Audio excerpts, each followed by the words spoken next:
Part 1, The Bench, and the Empty Cafe. 1.1, The Bench. The city's winter had settled into a cold, relentless rhythm. Snow clung to the concrete and glass like a thin, transparent veil, and the streets were slick with ice that caught the street lamps in a harsh, fractured glow. In the middle of a deserted block, a cracked municipal bench, its paint flaking, its armrests warped by years of neglect, held a lone figure. Marisol Reyes sat on the bench, her elbows tucked against her thighs, eyes fixed on the newspaper in her hands.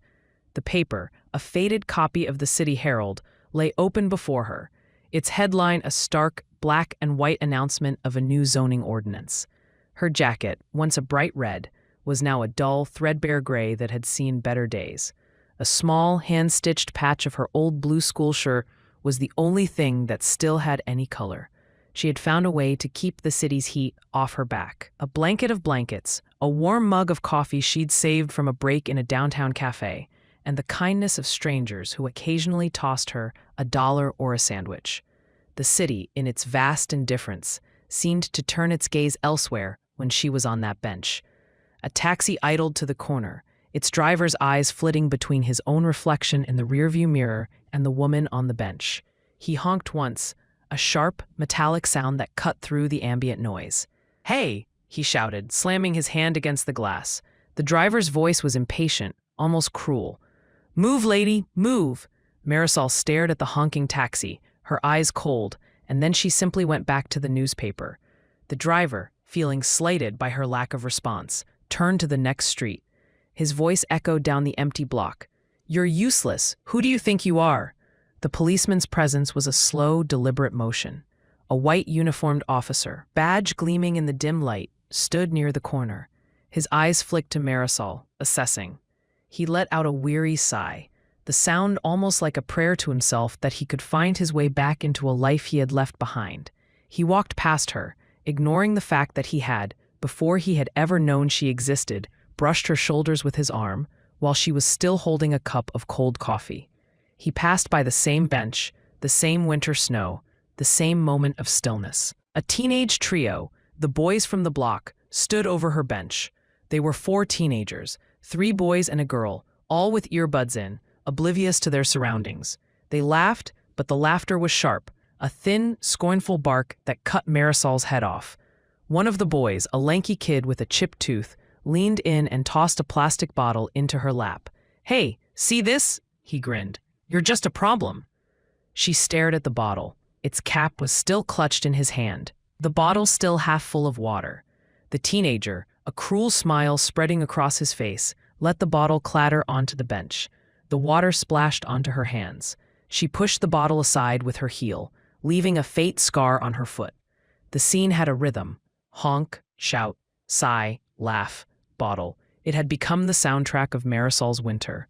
She kept looking up at the paper in her hands, reading a headline about a new zoning ordinance. It didn't seem to help. The city's heart was a cold stone. She closed the newspaper with a heavy sigh and stood, wiping her hands on a damp sleeve of a hoodie that had seen better days. The wind caught the back of her coat, making the thin fabric flail. She could have chosen to leave the bench, but she had a different idea. She had no other place to go, so she stayed. 2. The past, a quick montage. The city had always felt indifferent to her, but the story of how it had become that way was not as simple as a single incident.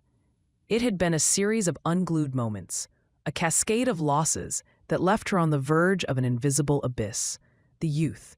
Marisol grew up in a single-mother household, in a modest apartment in the outskirts. Her mother worked 2 jobs, an early shift in a grocery store and an evening shift in a laundromat. Marisol, from an early age, learned the rhythm of work, the rhythm of a city that did not grant her a break. She finished high school on the honor roll, a beacon of hope that she believed could lift her family out of its struggles. She had dreams, a small business, maybe a coffee shop where people could gather, a place that served warmth and comfort. She studied business administration, her eyes alight with the possibilities. The city's winter felt bright at the edges of her imagination. The job loss. But then the economy changed. A large retail chain opened next door, and the city's council decided to rezone the area, giving a large block for the retail chain's flagship store. The small coffee shop she dreamed of was demolished. No building left to keep her hope. A notice had been posted on her front door. Notice of eviction. Her mother had no one to turn to, and her savings were quickly drained. She lost her apartment, the family estrangement. Marisol's mother, after years of unpaid labor, fell ill. The cost of her treatment was astronomical, and her mother's health deteriorated. The city's healthcare plan was insufficient. Her mother's condition made her a private burden. In the process, Marisol's family relationships frayed. Her brother, who had been an ally, moved away after a heated argument. She was left to navigate the city's maze alone. The final push, the last piece of the puzzle that put her on the bench, was the eviction of her mother's apartment. She had no means of keeping her mother. She had no family. The city's social services were a bureaucratic labyrinth. Her mother passed away in a cold, unkind night. Marisol was left with a small portion of the city's welfare money, enough to survive a few months. That is how she had reached the bench, a person with a past that had been swallowed by the city's cold. 1.3. The storefront. When Marisol was leaving the bench, the world became a blur. The wind, the honking taxis, the teenage laughter, it all seemed a dreamless echo. She found herself in a narrow alley, the smell of the city heavy on her nose. A street vendor had a small stall of hot pretzels, but it was far from a place she wanted to cross. The vendor gave her a nod, then turned to her. Marisol had no desire to be in the alley. She only wanted to be somewhere that didn't have a bench. Her eyes found something that was half hidden by the city's winter. A storefront with a cracked sign, Good Vibes Café. The glass doors were half closed, the windows boarded with plywood. A graffiti of a steaming cup of coffee was half erased, leaving a cracked frame. The front of the store was a rusted metal sign that had once been an honest, warm greeting to a city that had, for a lifetime, turned its back on her. She pushed the door open with her heel. The lock was loose, a small hole in the door that had not been patched. Inside the store was a small, cramped space with one counter. The old wood floor was splintered. The walls were a canvas of faded paint. A single window was left with a dusty slat, a thin line of snow that had been left from a snowstorm that never went away. The air was cold. The walls were damp, smelling of mildew. Good Vibes Café. The name of the store was now a story of its own. Marisol stared at the sign in front of her. Her fingers tightened. The door creaked. The smell of coffee came from the back, and the faint sound of a steaming machine. The coffee machine was broken, a dusty thing left abandoned on a dusty counter. The old espresso machine was a thing of its own. Marisol realized that the old espresso machine was a forgotten piece of something that was once a warm place. She could smell coffee. The city's winter had turned its back, but the storefront was still a relic of something that had a memory. She had to keep the door closed for a moment, breathing in the faint smell of burnt coffee. A cold wind crept through the cracks of the door, and a little bit of warmth touched her skin. She stared at the store as if it were a dream. She was not alone. 1.4. The owner's first moment. Marisol had a mind that had never been allowed to rest. Even in the most dire moments, she had always thought about the next thing to do. She was on the bench, but the world had left her to think about something that would give her control, something that would allow her to reclaim the city's rhythm. Cleaning up. She found herself standing in the small storefront with a rag in her hand, her eyes focused. She wiped the dust. She used a mixture of vinegar and warm water to scrub the old boards. Her hands were covered with the same damp cloth that had worn her jacket. She had to use it because she had no clean cloth. The walls had splinters and the boards were cracked.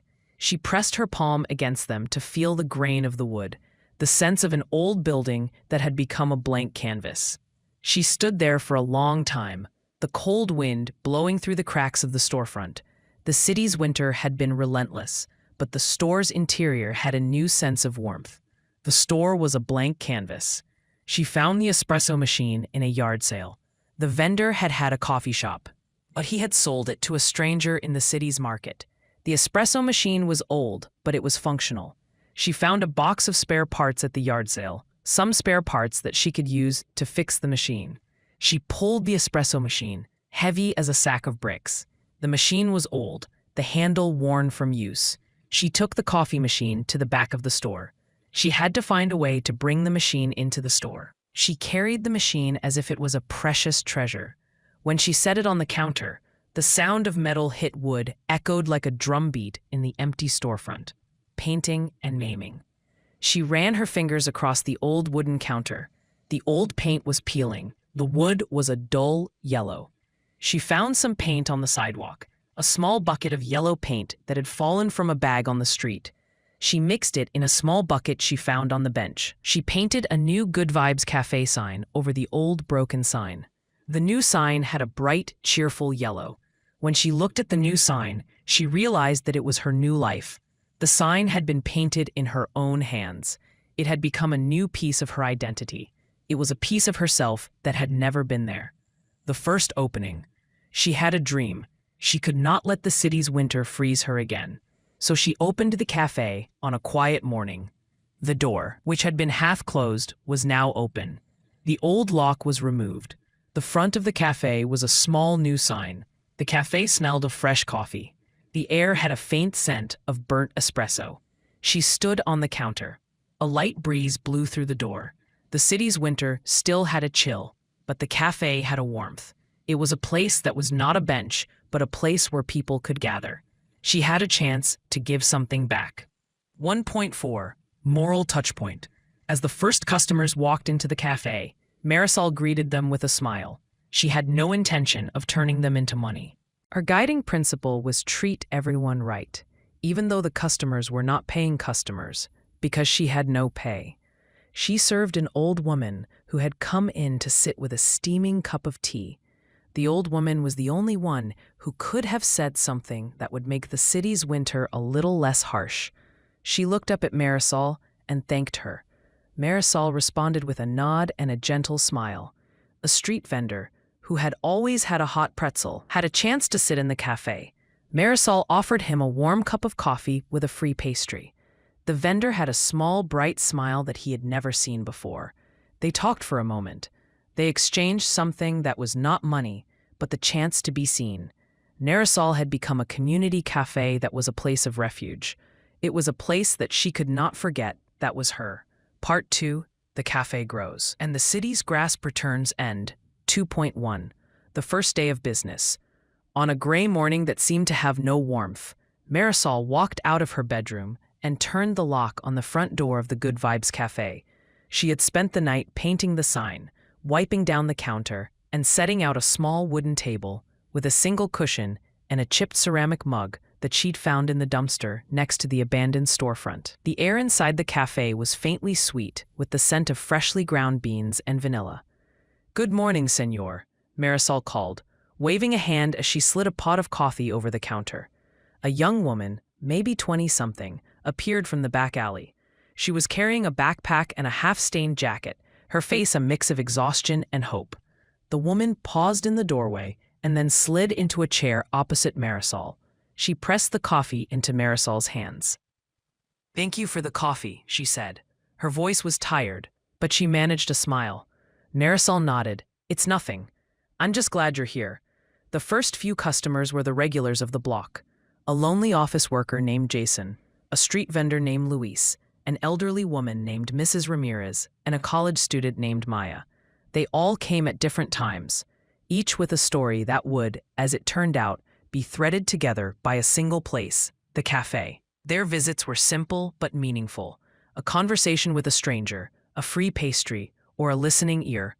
The cafe was a haven where the city's relentless hum could be muted, if only for a few minutes. 2.2 Word of the Cafe.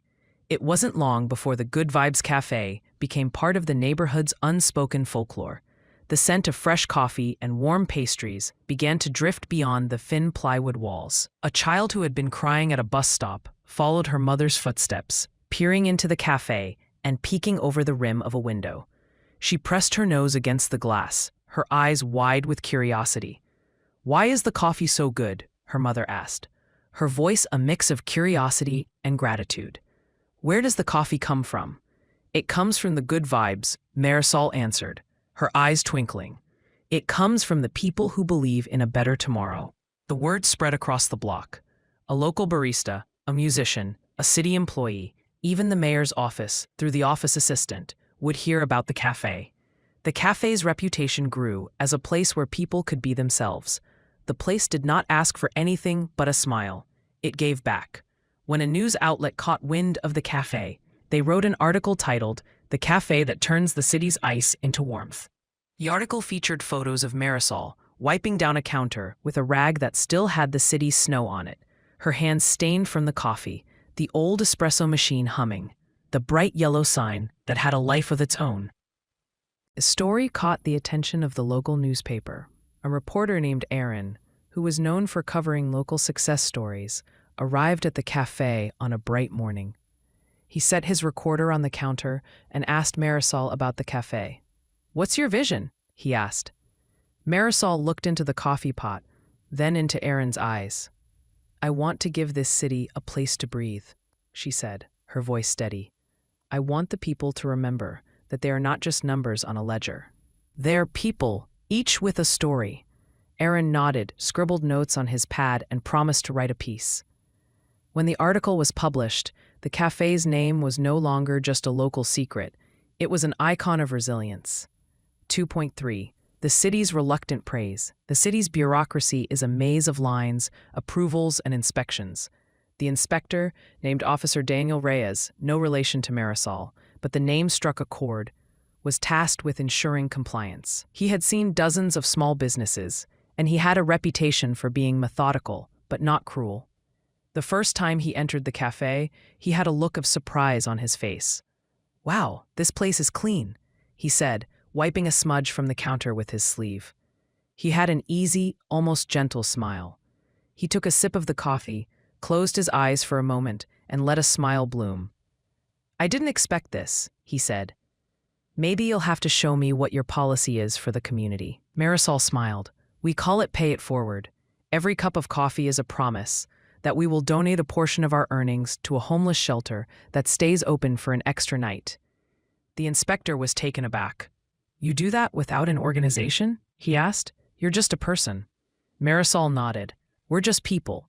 We want to help people. I think that's what this city needs." The inspector was touched by Marisol's honesty. The city's winter had taught him to be careful, but the cafe's open door made him remember that the city's true heart could still beat. It was an opening. Officer Reyes left the cafe that day with a smile on his face. He had seen his city's bureaucracy from a different angle, not a cold ledger, but a place of compassion. He had met a woman who had survived the city's indifference, and she had given him hope. SS antagonists re-enter the scene. It would be too easy if the cafe's success stayed inside the circle of friends and patrons. The very people who had once sneered at Marisol were the ones who would bring the city's discontent back into the cafe. 2.4. The taxi driver. The taxi driver had become a regular at the cafe, but he never stopped looking at Marisol with disdain. His name was Luis, and his days were spent weaving through traffic, picking up fares, and shouting curses at the city. He had a sharp voice, a hard jaw, and a sense that he had lost his way. When he entered the cafe, he would order a black coffee, but his tone was always condescending. "Who are you, lady? Who do you think you are, sitting in this place? Do you think the city cares?" Marisol would respond with a smile and a friendly greeting. "I think the city needs to care more, Luis," she would say. Her voice had the calm of someone who had learned to accept the city's indifference as a background noise rather than a threat. Luis would stare at her with a scowl, but never left. He would come back again and again. His visits were a reminder that the city's winter still clung to some people. 2.4.2. The teenage group. The teenage group, the boys from the block, had been a thorn in Marisol's side since her bench days. They were a group of four. The youngest, a lanky kid named Rico, had a chipped tooth and a rebellious grin. The other three were older, their attitudes hardened by the city's indifference. They had grown up in the city, and their discontent had turned into a sense of power over strangers. They had discovered the cafe and found it to be a place that gave them a sense of belonging. They had also learned to respect Marisol in the sense that she did not let them be a menace, but they were still a problem. When the cafe's popularity grew, the teenage group began visiting. They would come in large groups, each with a bag of cigarettes or a small stash of chips. They were not particularly respectful, but they had never seen anyone like Marisol. They saw her as a woman who had taken a piece of the city and turned it into something. Rico would always ask for a small favor. "Hey, lady, can you hook us up with a discount? We're just low on cash." Marisol would smile politely. "The cafe doesn't offer discounts, Rico. You can bring a friend and we'll do a buy one, get one for that friend." The teenagers were a challenge, but the cafe had a unique way of turning them into community members. 2.4.3 The City Inspector. Officer Reyes, who had previously shown kindness, was now a part of the problem. He had grown tired of the city's bureaucracy and wanted to find a way to bring the city's power to a place where he could feel good. He decided that the cafe was a target. He saw a way to get the cafe's name on a city grant application and to use it as a stepping stone. The city had a small business grant program aimed at revitalizing neighborhoods. Officers who had applied for a grant would have to provide references. Officer Reyes saw a way to give the cafe the reference they would need, and he also saw a way to use it as a way to prove the city's progress. Officer Reyes had no idea that Marisol was the owner. To him, she was just a woman who ran a cafe. He had never met her outside of the cafe. He wanted to be part of the cafe's growth, but he had a hidden agenda. He had to sign the grant application with the cafe's name as the owner. He had no idea that Marisol had been running the cafe for years. 2.5 The Pay It Forward program. The cafe's reputation grew, and the community demanded more. Marisol had always dreamed of making the cafe a community hub. She had a plan for a new program, Pay It Forward. The idea was simple. Each cup of coffee would translate into a donation for a homeless shelter. The cafe's earnings would go to the shelter that kept an extra night open each week. She had a conversation with the shelter's director, a woman named Dr. Ana Martinez, who had lost her own family to a chronic illness. She said, "We're open every night. We have no way to fund the extra nights we need." The cafe's contributions would be a game changer. The shelter's director had no doubt. They had a relationship that would help them create an alternate space for people. The cafe's first Pay Forward night was a success. The shelter's lights were bright. A young man named Javier sat on a bench, eyes shining. The cafe had turned a small cup of coffee into an extra night of warmth for people who needed it. This was not just a program for the cafe.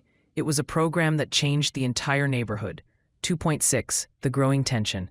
Marisol was comfortable with the cafe's success. She had found a way to keep the city's winter at bay. She had built a community that could take the city's hardships and turn them into something warm. However, the city's bureaucracy was a living organism, and its heart beat with both good and evil.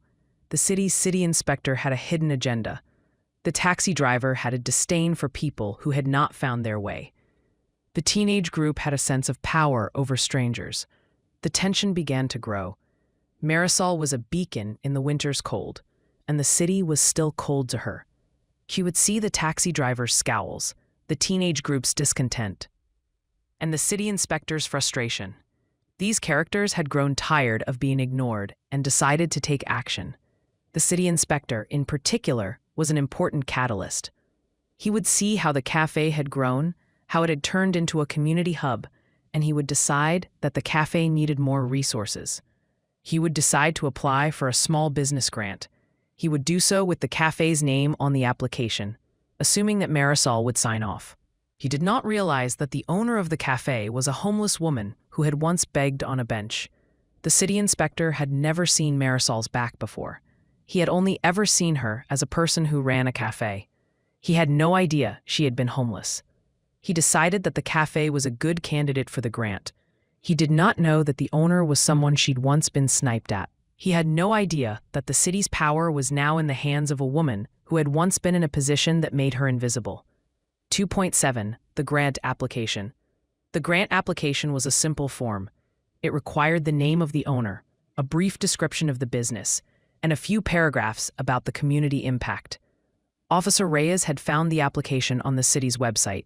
He filled it out with the cafe's name, Good Vibes Café. He wrote that Marisol Reyes was the owner and that the cafe's mission was to bring people together. He also wrote that the cafe had been a pillar of the community. Marisol's name was in the application. Officer Reyes signed the application in a thick blue ink pen. He filed the application with the city's office and sent it to the city council. He had no idea that the city council would hold a public hearing on the grant. He had no idea that his actions would lead to a confrontation. The city council had a different view of the cafe.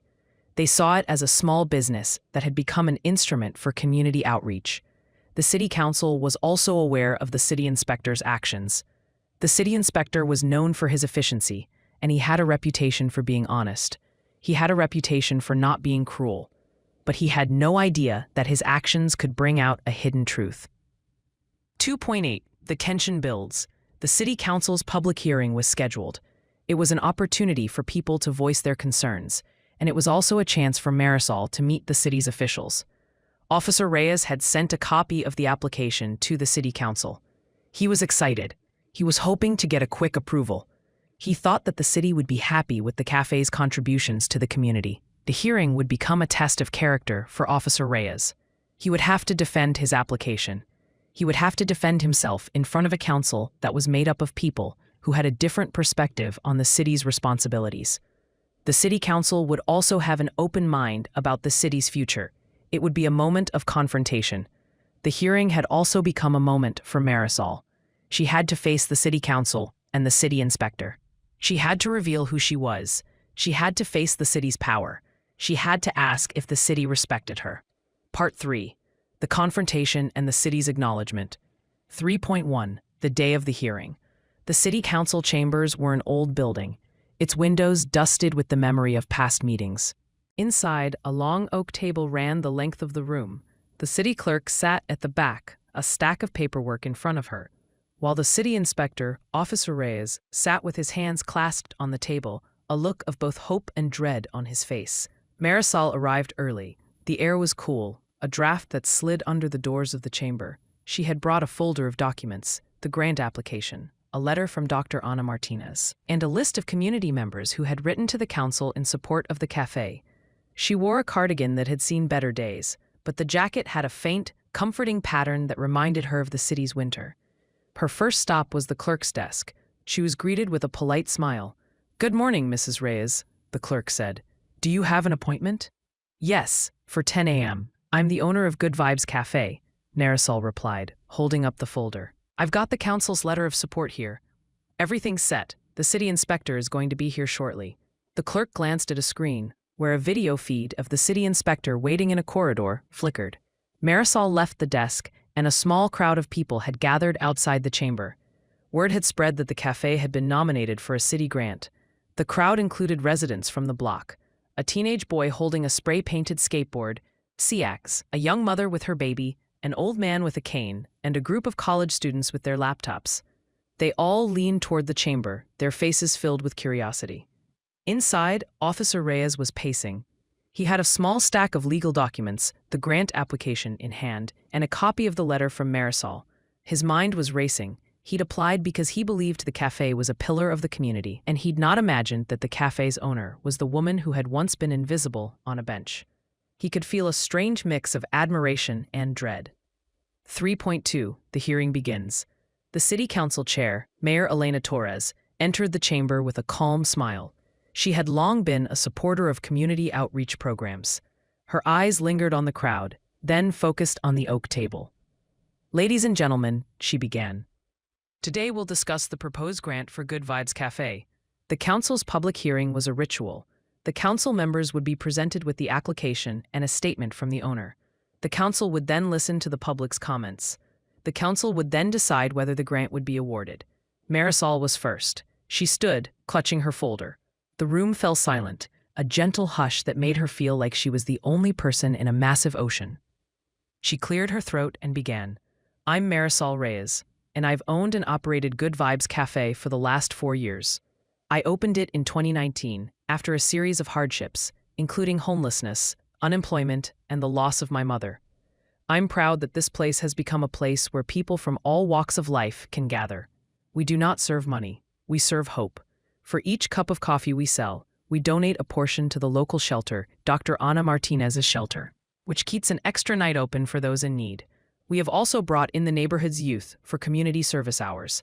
I have attached a letter from the shelter and a list of community members who have written in support." Marisol paused. She saw a mixture of faces in the council chamber. Some looked impressed, others skeptical. She held her breath. After her statement, Officer Reyes stepped forward. He had never truly known Marisol. He had only seen her as a person running a cafe. He cleared his throat. "Good morning. I'm Officer Daniel Reyes, and I'd like to express my support for this grant. I've seen Good Vibes Café transform our block. I've seen a community come together.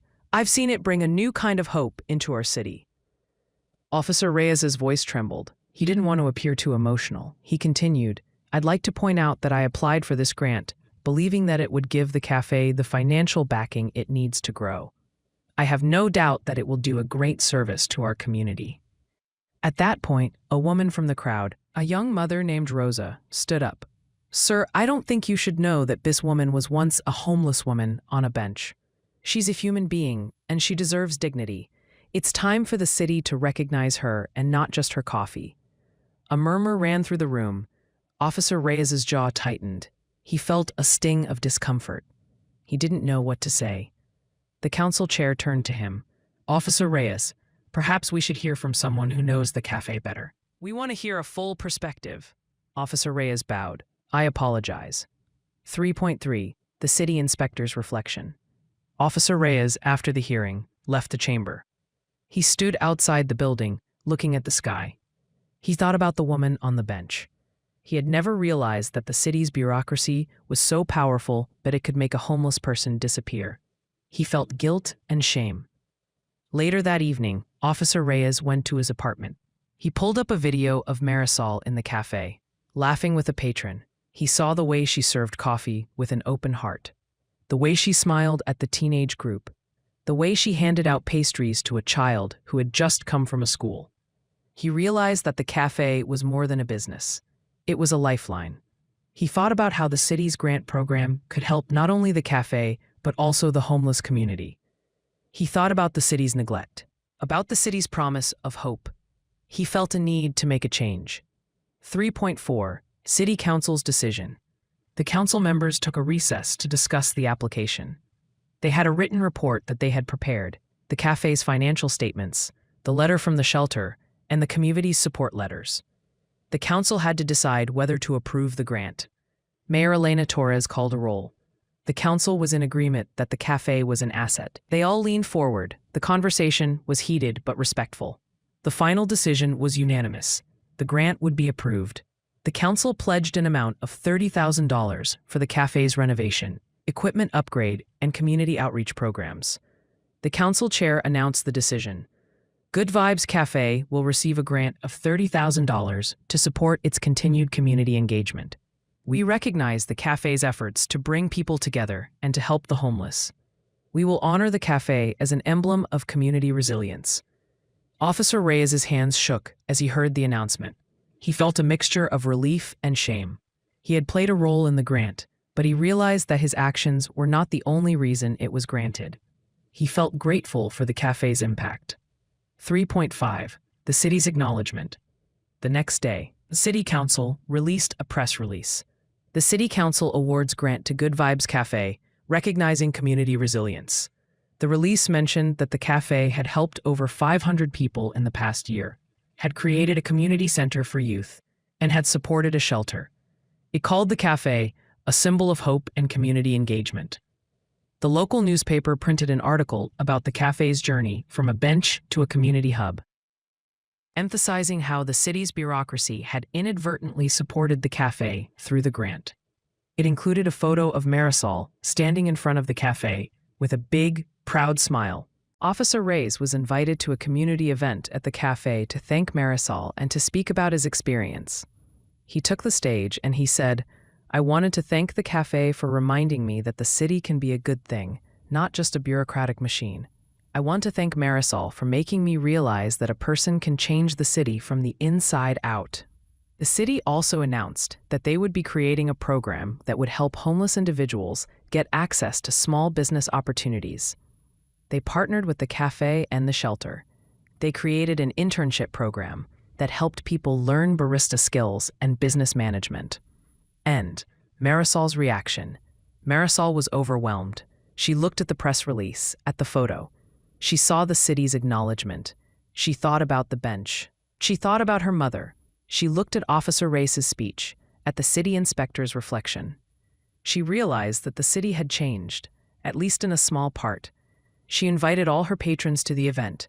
She had the teenage group, the taxi driver, and the city inspector. They all came. They all smiled. They all cried. It was a moment of closure. In the cafe, Marisol poured coffee for everyone. She let the city's new grant money flow into the cafe. She decided to use a portion of it to renovate the cafe's kitchen and to build a small library. She also created a partnership with the shelter to open a night on the cafe's roof as a small homeless shelter during a storm. And 3.7, the cafe's final renovation. With the grant, Good Vibes Café was transformed. The old kitchen was replaced with a state-of-the-art espresso machine, a new refrigerator, and a new wood-burning stove. The walls were painted with bright colors. The cafe added a community bulletin board where people could post flyers, share events, and ask for help. They added a small library, books on personal finance, cooking, mental health, and community service. They offered free tutoring sessions for the teenage group. The cafe also became a meeting place for the shelter's volunteers. The cafe's name was now on the city's website, in a dedicated section for community centers. The city's new program had an online page that showed the cafe's progress and the number of people helped. 3.8. The final confrontation and the city's promise. The final confrontation was not an argument, but a celebration. The city's mayor came to the cafe and delivered a city certificate. Good Vibes Café, City Recognition for Community Leadership. The certificate read, "We recognize Good Vibes Café and its owner, Marisol Reyes, for their contributions to community resilience, youth engagement, and homelessness support. The city is proud of your work." In a small ceremony inside the cafe, Mayor Torres placed the certificate on a glass display. She said, "We see the cafe as a living testament that hope can grow inside the city. We'll keep working with you to provide a better environment for all of us." Officer Reyes and the city inspector sat behind the mayor's desk, watching the ceremony. They were there as partners, not as adversaries. They were now part of a city that was willing to listen. The final scene of Part 3 shows the city council's acknowledgement. Marisol is standing in front of the cafe, holding a small city badge that read, "Community Champion." The sun glistens on the glass of the cafe. The city's winter is still there, but it's now balanced by the cafe's warmth. The city's power has shifted, at least a little, toward the people it should serve. 3.9. Closing. Marisol's story ends with a quiet moment. She walks past the cafe's windows, seeing the city's skyline. She thinks about the bench where she had once been invisible. She knows that she is still invisible in some ways, but she has become the unseen force that lifts others. The city's recognition isn't just a financial award. It's an acknowledgement that a single person can alter the city's story, that the city's power can be wielded for kindness. In the final words of Part 3, we see the city's new program launching, Community Resilience Grants.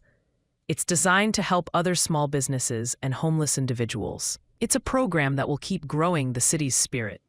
Marisol looks up at the sky and whispers, "I didn't come into this city to change the world, but I'm glad that my coffee could help."